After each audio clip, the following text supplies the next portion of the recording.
You see how, as a child, our inner self, our separate self, is the domain of thought that we have continual access to, in large measure. Might vary when we're asleep or, concentrating on one thing instead of another, but it's all available.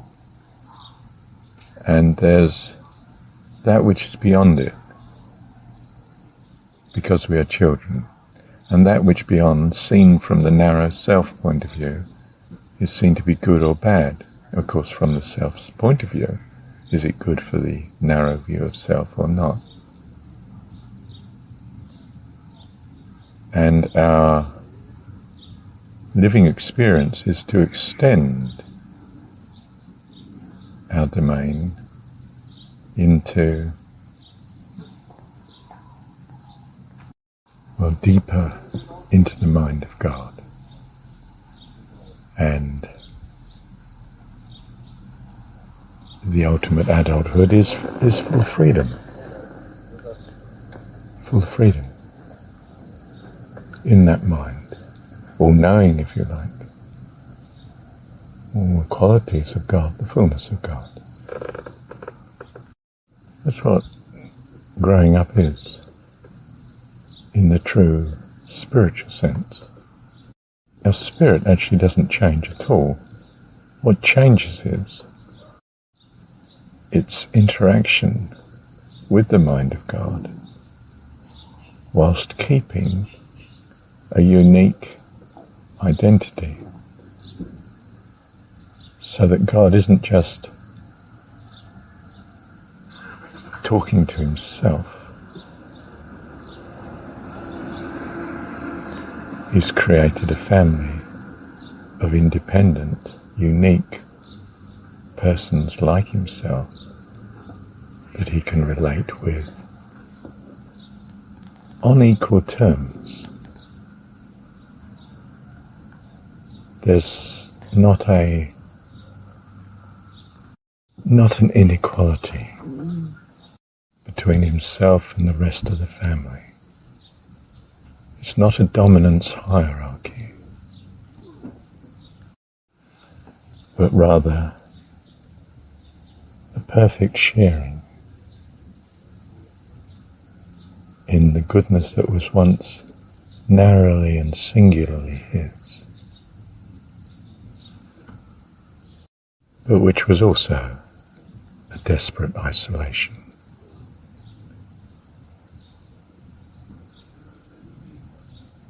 And the word in my mind is reviled against such situation. And in that resolution to solve it, he has brought us into existence via the creation, the womb that he has made to manufacture us, if you like, to give birth to us, to bring us to full adulthood.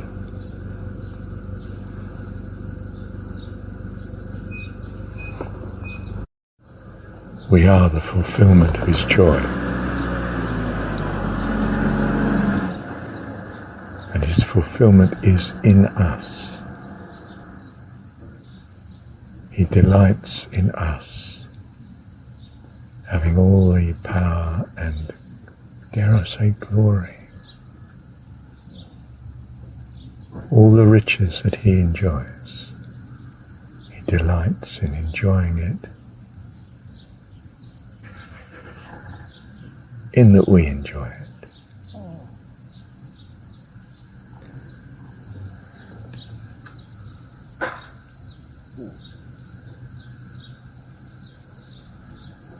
I think that's as far as I can take it. I think to look further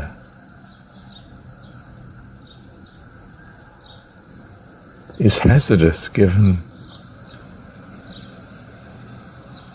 our great limitations of mastery of what we're at. And I am assured in my mind that these limitations, such limitation is not, I was going to say grievous to us in King James language. It's not a handicap. It's not something that must be overcome. It's not that I must understand in order to gain enlightenment, in order to gain the fullness of access and being that God has in mind. The child doesn't have to know how the adult world is functioning. You know, it's amazing to them at times when they suddenly realize all these people in shops and, you know, running the transport system and come mending things at the house. They all do it because they're paid. And in a sense, they only do it because they're paid. And that you have to have money to do it, and that money comes from working unless someone gives it to you, and so forth.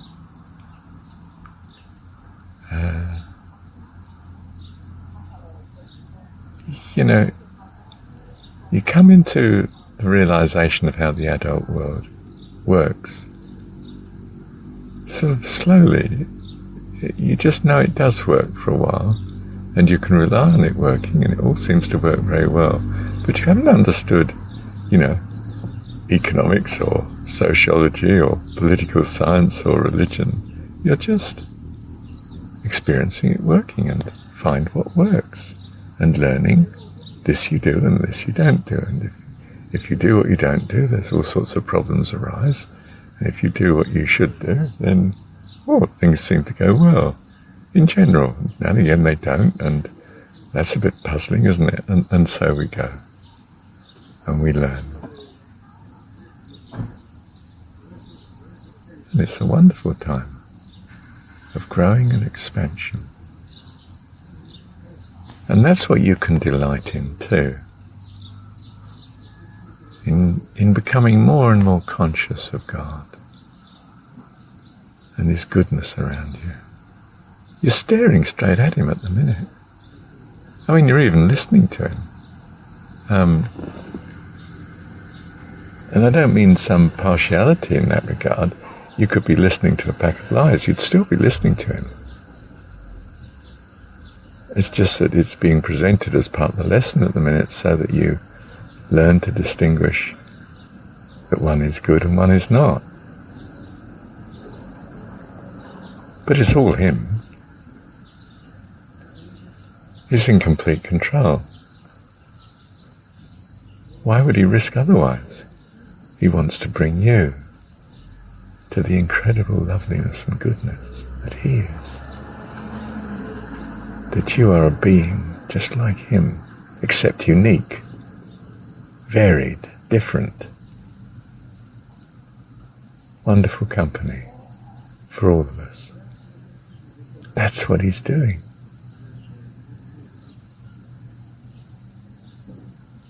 You can wait forever for Jesus to come. That's cuckoo. He's already in you. You are Him in part.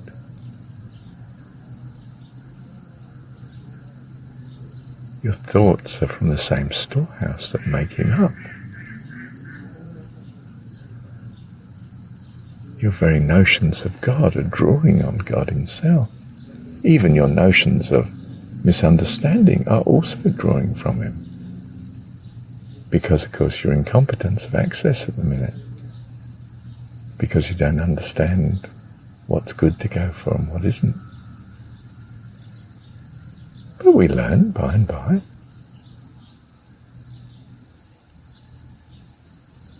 Life is staggeringly wonderful. And who you are as a person is fantastic, of the same order of God. In fact, even that which is around you, you know, the dullest looking, I don't know, piece of earth or water or cloud or sky or whatever, is also the very substance of God in terms of thought. It's entirely provided, manifested by his thought.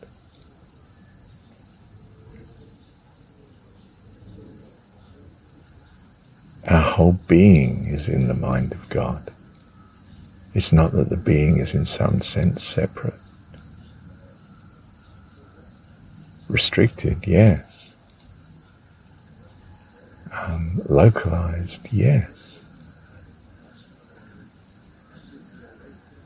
Because he's brought you bringing you into the full stature of being a separate entity to himself, in a sense, as regards personhood.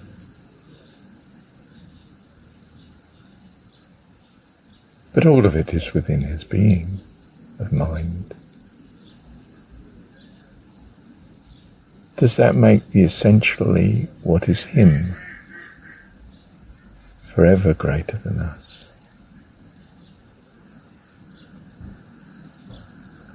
Humility and so forth wants me to say yes.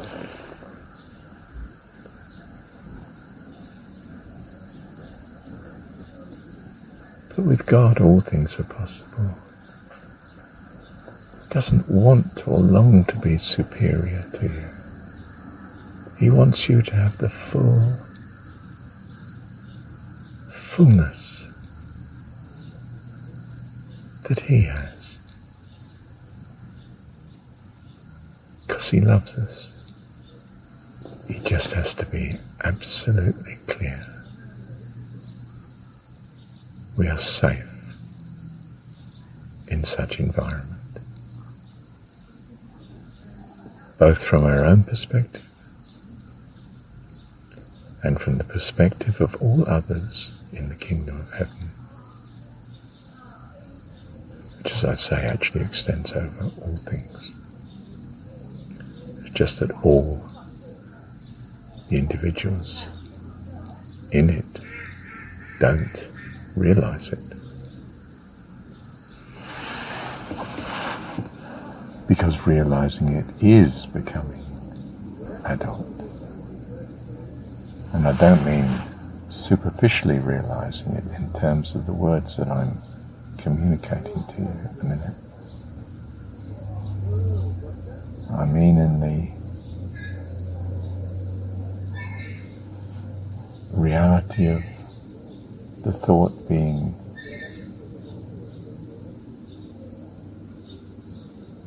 integrated into yourself, so that it becomes livingly true for you in your consciousness, not just the consciousness of heaven and God.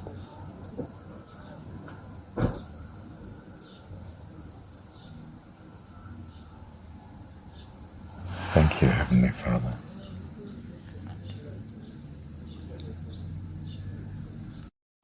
Now look, I was going to say be reasonable. If I can imagine such goodness of the true reality and heaven, you can't imagine how good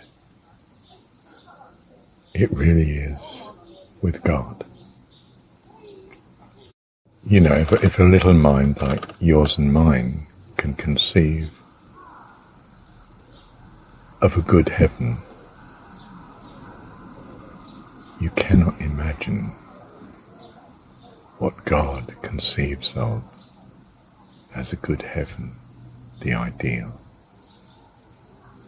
and his ability and willingness and desire to bring that about. It's as simple as that. Thank you, Heavenly Father.